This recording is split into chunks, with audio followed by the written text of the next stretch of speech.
Hey guys, thanks for joining me, Naturally Yai, as we get into another episode of Roots and Democracy. Today, I have already washed and conditioned my hair using the Diva Curl Decadence line. And I'm going to get into some of the stylers a little bit later, but first I have to come to you with a heavy heart as we get into some of the issues that transpired between Shea Moisture and the natural hair community. If you've been living under a rock and you don't know what I'm talking about when I say Shea Moisture, stick around. So as you can see, my hair has already been washed, conditioned, and now it's sectioned. I just want to make sure that I'm always working with wet hair, more than just damp.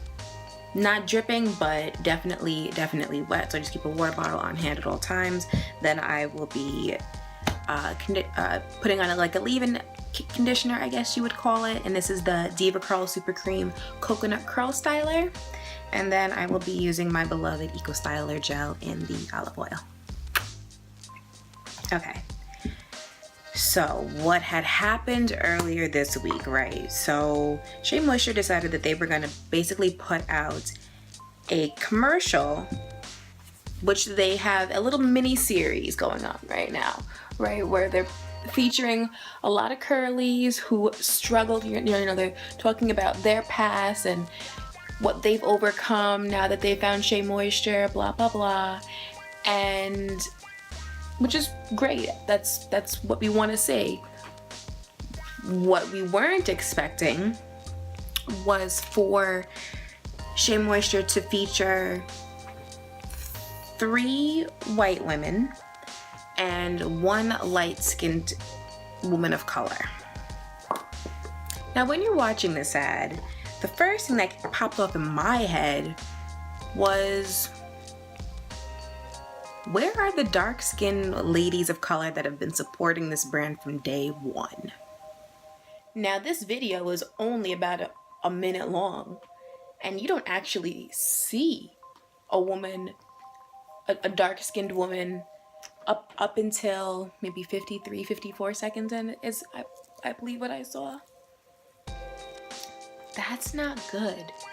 That's not good at all. Why? Because if you don't know Shea Moisture, then let me just let you know that they are a Black family-owned company.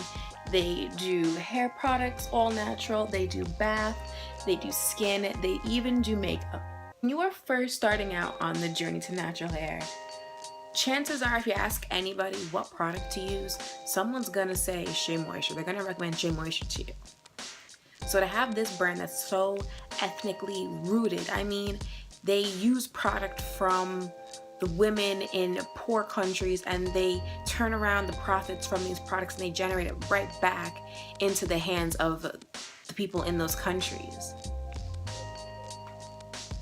So now you want to exclude certain skin tones from your ads. So what's my reaction to all this? Pure foolishness. Honestly, what was the Shea Moisture marketing team thinking when they okayed this? Nobody said, hey, this might be a little bit culturally insensitive.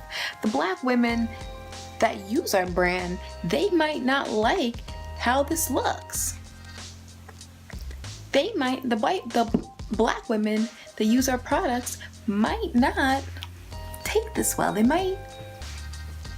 might not like it.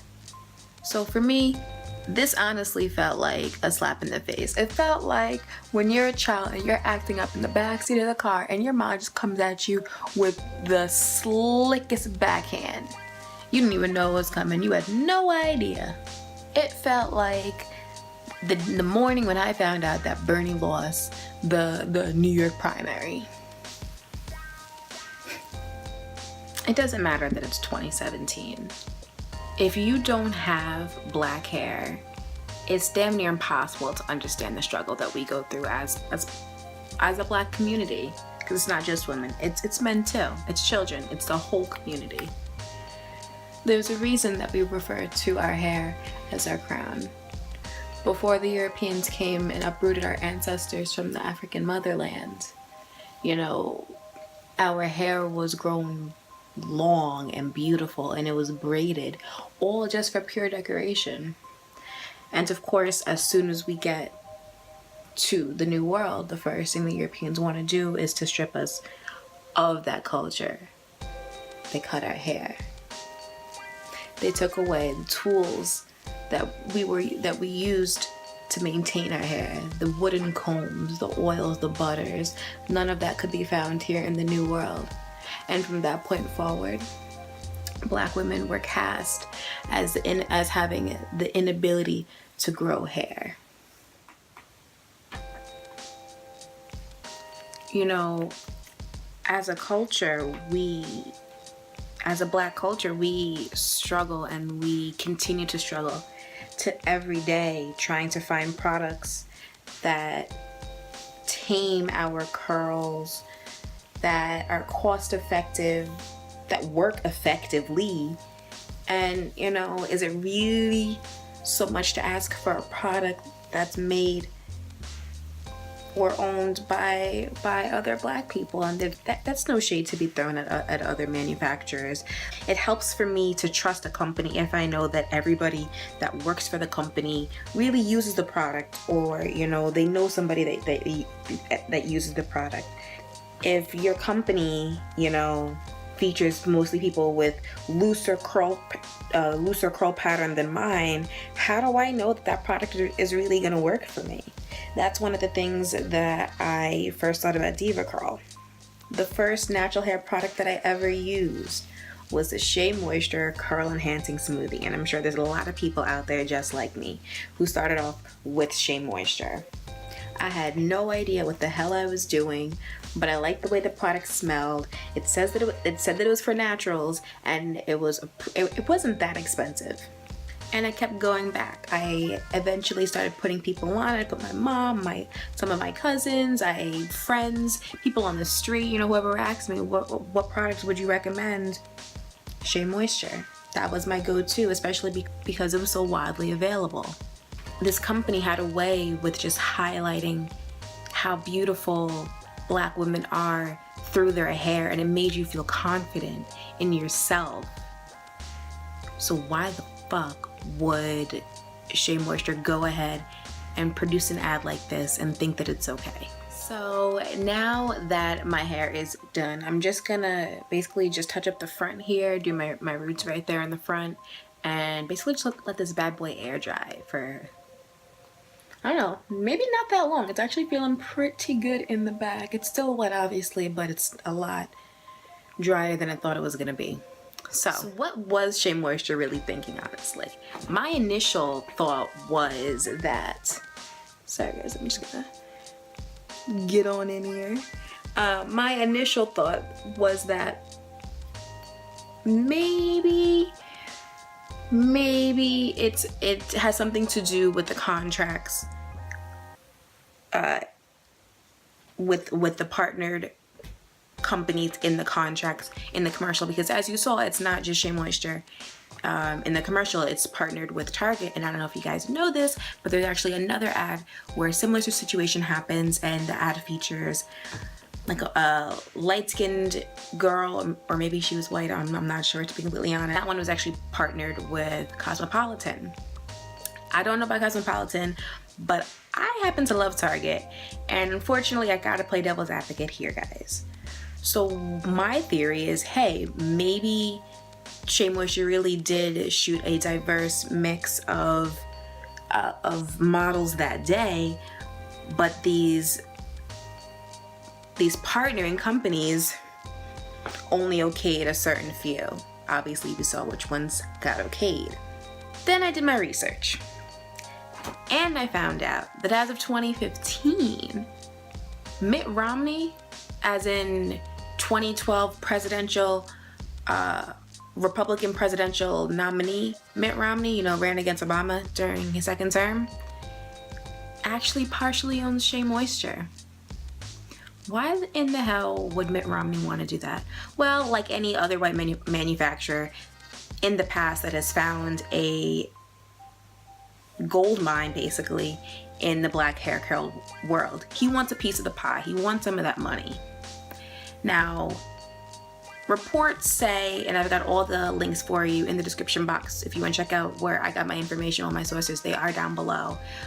but the sources say that he owns a minority share. The family still owns the majority of the, still runs a majority of the operations, all the daily stuff. The family does that.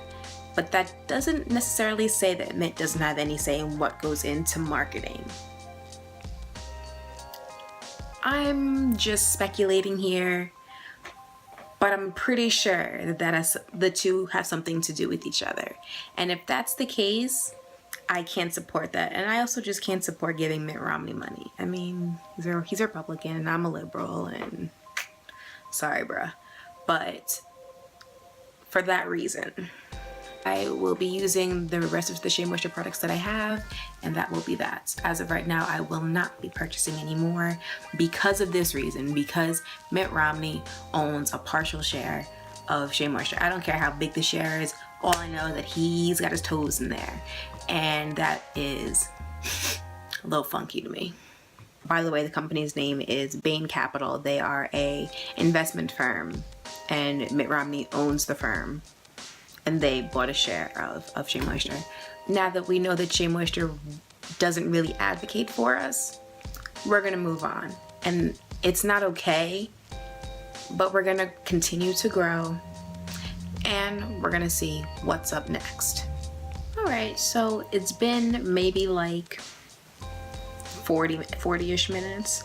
Just to speed up the process because it is nighttime, I just put the blow dryer to it for a little bit and just kind of got down in them roots there. So I'm just gonna take some homemade oil mix and just break the gel cast.